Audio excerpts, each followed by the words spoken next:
आज की कहानी एक खुशखबरी के साथ शुरू करता हूं। अगर आपके पास पैसे और दिमाग में से केवल दिमाग भी है ना, तो आप सारे कंपटीशन को बर्बाद कर सकते हो। आज जिसकी बात करने वाला हूं, उसका जो ब्रिलियंस है ना, उसने क्रिएट किए कई बिलियन। उदय कोटक, जो कि धन के धंधे में धुरंधर बन गए, धन के धंधे में धुरंधर बने। उदय कोटक जो है, उनका कोटक महिंद्रा बैंक आज सैकड़ों सबसे अमीर परिवारों के फंड को मैनेज कर रहा है। बेस्ट सीईओ का अवार्ड ले चुके हैं। कासा, आप समझते हैं CASA, current account saving account, current account saving account में इन्होंने एचडीएफसी आईसीआईसीआई को पीछे छोड़ दिया है। रिटर्न ऑन कैपिटल एम्प्लॉयड में भी इन्होंने एचडीएफसी आईसीआईसीआई और एक्सिस को पीछे छोड़ दिया है। ना के बराबर पैसा लगाने वाले उदय कोटक ने इतना विशाल बैंक कैसे तैयार कर दिया। अपना बिजनेस करना चाहते थे, फास्ट फॉरवर्ड चलते हैं, फैमिली बिजनेस छोड़ दिया इन्होंने। और अपने पिता के जो दोस्त थे प्रदीप हरिकिशन दास, उनका एक अपना मर्चेंट बैंकिंग में उनका बहुत नाम था। इकोसिस्टम का पार्ट बनने से पहले इकोसिस्टम का पाठ भी तो पढ़ना पड़ेगा। तो पाठ पढ़ने के लिए सारा दिन बैठ करके ऐसे हाथ पे हाथ रख के ध्यान से सबको ऑब्जर्व करते रहते। और सैकड़ों क्लाइंट्स की सारी बातचीत को सुनने के बाद इन्होंने एक बर्निंग प्रॉब्लम, जो मैंने बताया, प्रॉफिट गैप एनालिसिस किया। क्या था?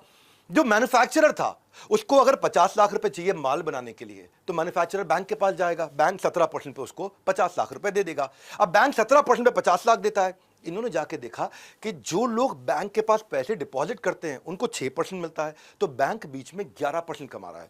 6% पे पैसा लेता है, 17% पे दे देता है। कोटक ने सोचा, उदय कोटक ने, प्रॉफिट कमाने का स्कोप है यहां पे।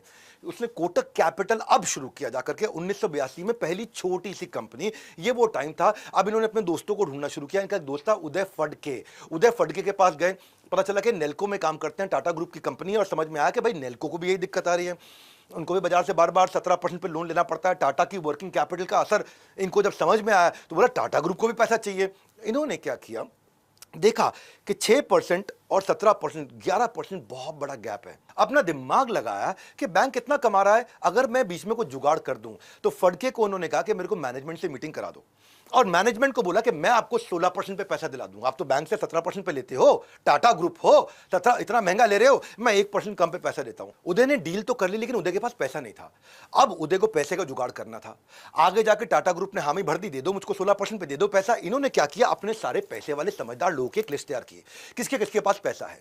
उन सबके पास गए, उनको समझाया कि टाटा ग्रुप में अगर तुम्हारा पैसा गया तो तुम्हारा पैसा सेफ है। तुम्हें बैंक 6% देता है, मैं तुम्हें टाटा ग्रुप से 12% दिलवा देता हूं। अब बैंक 6 देता है, टाटा ग्रुप मुझको 12 देगा। पैसे वाले लोग उदय की बात मान गए कि मेरा पैसा सेफ है।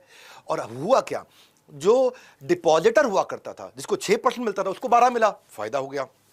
टाटा ग्रुप था, जिसको 17% पे लोन मिल रहा था, अब 16 पे मिल गया, उसको फायदा हो गया। उदय जो कुछ नहीं कमा रहे थे, वो 12 और 16 के बीच में 4% कमाने लग गए। यहां से उदय की शुरुआत हुई। ये गैप ढूंढ करके उन्होंने 4% बनाना शुरू कर दिया। लोग बिजनेस बनाने के लिए बैंक के पास जाते हैं, और उदय ने बिजनेस बनाने के लिए खुद को बैंक बना दिया और शुरुआत कर दी।